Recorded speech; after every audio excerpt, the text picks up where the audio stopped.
same number of bottles, same price, same everything.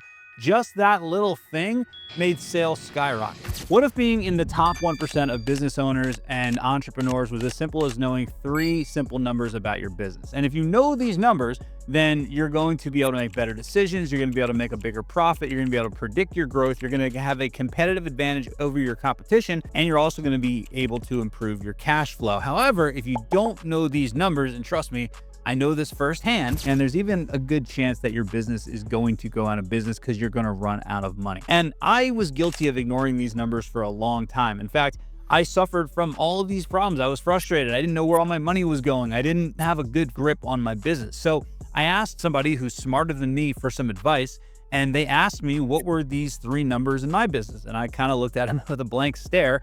And they said, you know, Andy, without data, you're just an idiot with an opinion. So I decided that day I'm no longer going to be an idiot with an opinion. I'm actually going to have data. Once I learned how to use these numbers, it absolutely changed everything about my business. And I want to show you how to use these numbers as well for your business so that you can make a much bigger profit and you can ultimately have a solid grip on the fundamentals of your business, and it will allow you to be way more profitable, way more successful, and it'll allow you to make better decisions for the growth of your business. The 3 numbers that we have to look at are actually pretty simple. The first is CAC, cost to acquire a customer. The second one is AOV, average order value. And then the third number is lifetime customer value. Now, these numbers all go together. They all work hand in hand with each other. And I want to give you an example of my supplement company in terms of how we were able to identify these numbers and then fix some problems that we had in the business. So we typically run Facebook ads and Instagram ads to get customers. This is kind of back when we started the supplement company and we were running ads to get customers. And it ultimately worked out that our cost to acquire a customer was about $75. So if our cost to acquire a customer is $75 and our average order value is $37, then that's obviously a problem because we're losing about $38, I think, on a transaction. We're losing a decent amount of money on each transaction. So there's 2 things that we can do to fix this problem. The first is we can either reduce the cost to acquire a customer, or we can increase the amount of money that a customer spends every time they buy something from our company. Now, there's one other thing to consider, and that is the lifetime customer value. Now, when we first started running the business, we didn't really know the lifetime customer value. We now know that the lifetime customer value of our company is about $200. So that means that when somebody buys something from us, on average, that customer will spend about $200. So with these numbers, our average order value of $37 and our cost to acquire $75, even though we're losing money on the front end, we know that we're going to make it up on the back end. But that's not a luxury that a lot of companies have. And even if you have that luxury, you still may run out of money before you can collect this $200. Because how long does this take? For us, it takes about a year to collect $200.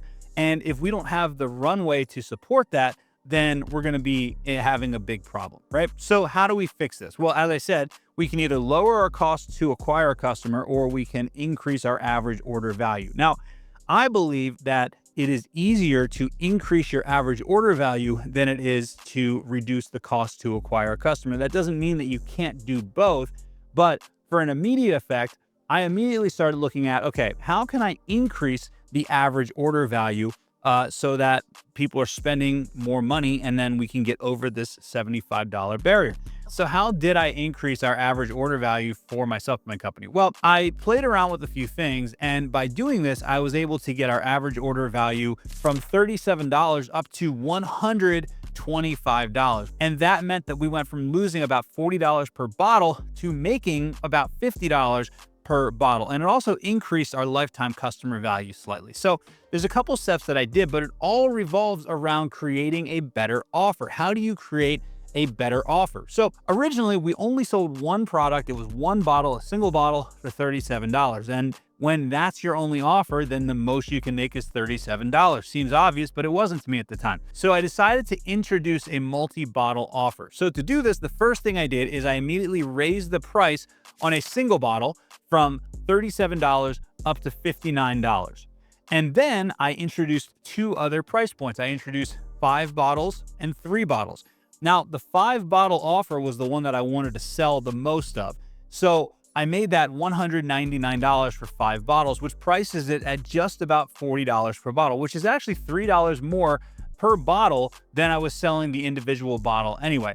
And then I also had a 3-bottle offer. Now, something that's really interesting is that originally I priced these and I labeled these as 5 bottles for $199, and it was selling okay. But then I changed it from buy 3 bottles, get 2 bottles free. And just changing that little language, the same number of bottles, same price, same everything, just that little thing made sales skyrocket. Now, another thing I did is I labeled the 5-bottle option as the most popular option, and I made it the default setting on our Shopify store.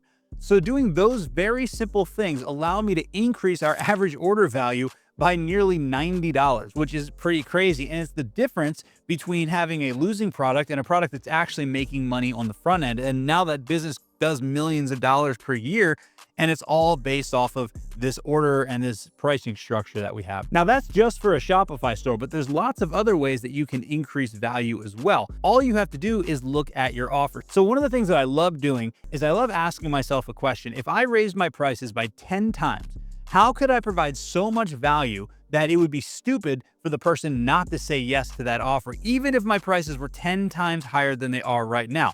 And I do a brainstorming session where I literally just write down every single thing I could think of that would justify me charging 10 times what I'm charging right now. Now, a lot of times you're going to come up with a lot of ridiculous things, a lot of things that aren't going to work, but eventually you're going to look and you're going to say, oh, well, I can't do that thing, but I could do this, and I could do this, and I could do this. So by paying attention to my cost to acquire a customer and my average order value, I was able to identify that my cost to acquire a customer was actually way more expensive than my average order value, and I was able to fix that number by making an irresistible offer. And that allowed me to make this business very, very profitable. Now, if you want to learn more ways that you can increase your average order value by making irresistible offers, then check out this video right to my side here. That's going to show you exactly how to do that.